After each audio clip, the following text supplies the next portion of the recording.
Hello friends, welcome back to my channel. Friends, ನೀವು ನೋಡ್ತಾ ಇದ್ರ Kavitha's Kannada recipe channel. Friends, ಇವತ್ತಿನ ವಿಡಿಯೋದಲ್ಲಿ ತೊಂಡೆಕಾಯಿ ಗ್ರೇವಿನ ಯಾವ ರೀತಿ ಮಾಡ್ಕೊಳ್ಳೋದು ಅಂತೇಳಿ ತೋರಿಸ್ತಾ ಇದ್ದೀನಿ. ಈ ಒಂದು ರೆಸಿಪಿನ ಹಲವಾರು ವೆರೈಟೀಸ್ಗಳಲ್ಲಿ ಮಾಡ್ತಾರೆ, ಬಟ್ ಆದರೆ ಮದುವೆ ಮನೆಗಳಲ್ಲಿ ಬಟ್ರ್ ಮಾಡ್ತಾರಲ್ವ, ಆ ಒಂದು ಸಾಂಪ್ರದಾಯಿಕ ಶೈಲಿಯಲ್ಲಿ ನಾನು ಇವತ್ತಿನ ವಿಡಿಯೋದಲ್ಲಿ ತೊಂಡೆಕಾಯಿ ಗ್ರೇವಿನ ಯಾವ ರೀತಿ ಮಾಡ್ಕೊಳ್ಳೋದು ಅಂತೇಳಿ ತೋರಿಸ್ತಾ ಇದ್ದೀನಿ. ಈ ಒಂದು ಗ್ರೇವಿನ ನೀವು ಚಪಾತಿ, ಪರೋಟ ಹಾಗೂ ಗೀ ರೈಸ್ ಜೊತೆಗೂ ಸೈಡ್ ಡಿಶ್ ಆಗಿ ನೀವು ಸರ್ವ್ ಮಾಡ್ಬೋದು. ತುಂಬಾನೇ ಟೇಸ್ಟಿಯಾಗಿರುತ್ತೆ. ಸೊ ಫ್ರೆಂಡ್ಸ್, ಬನ್ನಿ ಹಾಗಾದ್ರೆ ತಡ ಮಾಡ್ತೀನಿ ಈ ಒಂದು ರೆಸಿಪಿನ ಯಾವ ರೀತಿ ಮಾಡೋದು, ಇದಕ್ಕೆ ಏನೆಲ್ಲ ಇಂಗ್ರೀಡಿಯೆಂಟ್ಸ್ ಬೇಕಂತೇಳಿ ನೋಡ್ಕೊಂಬರೋಣ.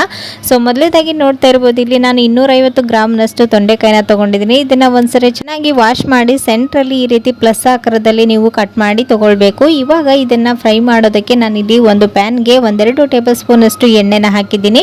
ಎಣ್ಣೆ ಸ್ವಲ್ಪ ಬಿಸಿ ಆದ ನಂತರ ಇದರಲ್ಲಿ ಕಟ್ ಮಾಡಿ ಇಟ್ಕೊಂಡಿರುವಂಥ ಈ ತೊಂಡೆಕಾಯಿನ ಹಾಕಿ ಒಂದು 5 ನಿಮಿಷಗಳ ಕಾಲ ಇದನ್ನ ಒಂದು ಲಿಡ್ಡನ್ನು ಕ್ಲೋಸ್ ಮಾಡಿ ಇದು ನೀಟಾಗಿ ಎಣ್ಣೆಯಲ್ಲೇ ಫ್ರೈ ಆಗೋದಕ್ಕೆ ಬಿಟ್ಬಿಡೋಣ. ಅಷ್ಟರಲ್ಲಿ ನಾವು ಇದಕ್ಕೆ ಬೇಕಾದಂಥ ಮಸಾಲಾನ ರೆಡಿ ಮಾಡ್ಕೊಳ್ಳೋಣ.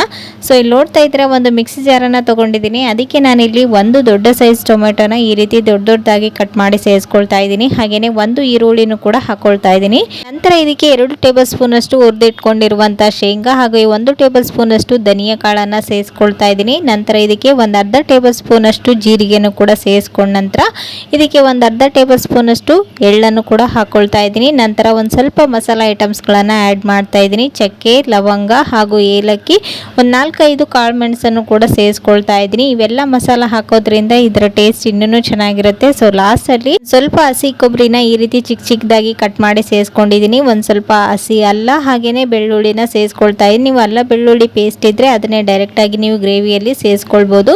ಸೊ ಇವಾಗ ಕೊನೆಯದಾಗಿ ಸ್ವಲ್ಪ ಕೊತ್ತಂಬರಿ ಸೊಪ್ಪು, ಪುದೀನ ಸೊಪ್ಪನ್ನು ಹಾಕಿ ಒಂದು ಅರ್ಧ ಗ್ಲಾಸ್ನಷ್ಟು ನೀರನ್ನು ಹಾಕಿ ಇದನ್ನ ನೀಟಾಗಿ ಈ ರೀತಿ ಗ್ರೈಂಡ್ ಮಾಡ್ಕೊಂಡು ತಗೊಳ್ಳಿ. ಪೂರ್ತಿ ನುಣ್ಣಗೂ ಬೇಡ, ಪೂರ್ತಿ ತರಿತನೂ ಬೇಡ. ವಿಡಿಯೋದಲ್ಲಿ ತೋರಿಸ್ತಾ ಇದ್ದೀನಲ್ವಾ, ಈ ರೀತಿ ಈ ಒಂದು ಮಸಾಲ ಪೇಸ್ಟನ್ನು ರೆಡಿ ಮಾಡಿಕೊಂಡು ಪಕ್ಕಕ್ಕೆ ಇಟ್ಕೊಳ್ಳಿ. ಇವಾಗ ಇಲ್ಲಿ ನೋಡ್ತಾ ಇದ್ರೆ ಇದೆಲ್ಲ ರೆಡಿ ಮಾಡ್ಕೊಳ್ಳೋಷ್ಟರಲ್ಲಿ 1-3 ಮಿನಿಟ್ಸ್ ಆಯಿತು.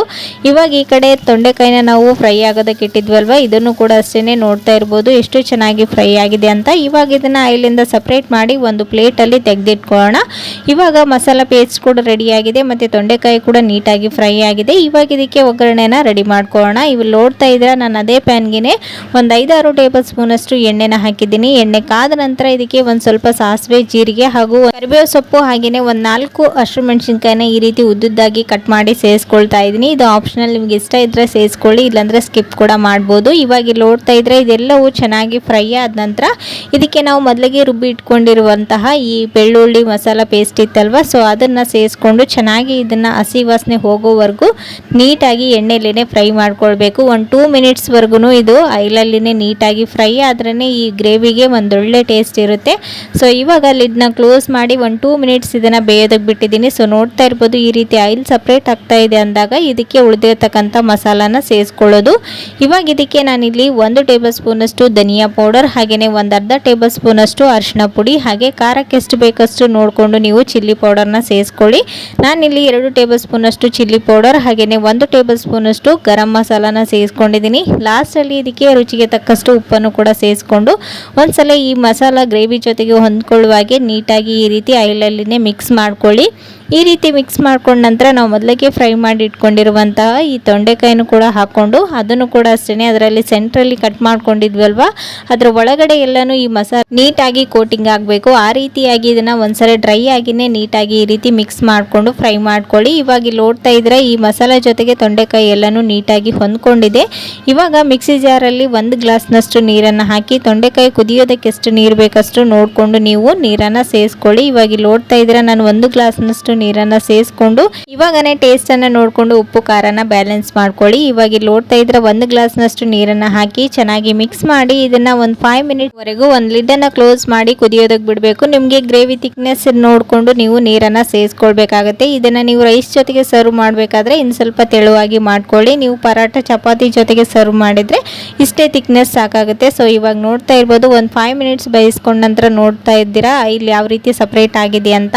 ಇದು ಪರ್ಫೆಕ್ಟ್ ಆಗಿ ಚೆನ್ನಾಗಿ ಕುಕ್ ಆಗಿದೆ ಕೂಡ, ತೊಂಡೆಕಾಯಿನೂ ಕೂಡ ಚೆನ್ನಾಗಿ ಫ್ರೈ ಆಗಿದೆ. ಸೊ ಇವಾಗ ಸ್ಟವ್ ಆಫ್ ಮಾಡಿಕೊಂಡು ಬಿಸಿ ಬಿಸಿಯಾಗಿ ಇದನ್ನು ನೀವು ಪರೋಟ ಅಥವಾ ರೈಸ್ ಜೊತೆಗೆ ಸರ್ವ್ ಮಾಡ್ಬೋದು. ಸೊ ನೋಡ್ತಾ ಇರ್ಬೋದು ಎಷ್ಟು ಕಲರ್ಫುಲ್ ಆಗಿ ಕಾಣಿಸ್ತಾ ಇದೆ ಅಂತ. ಟೇಸ್ಟ್ ವೈಸ್ ಕೂಡ ಅಷ್ಟೇ ತುಂಬಾ ರುಚಿಯಾಗಿ ಬಂದಿತ್ತು.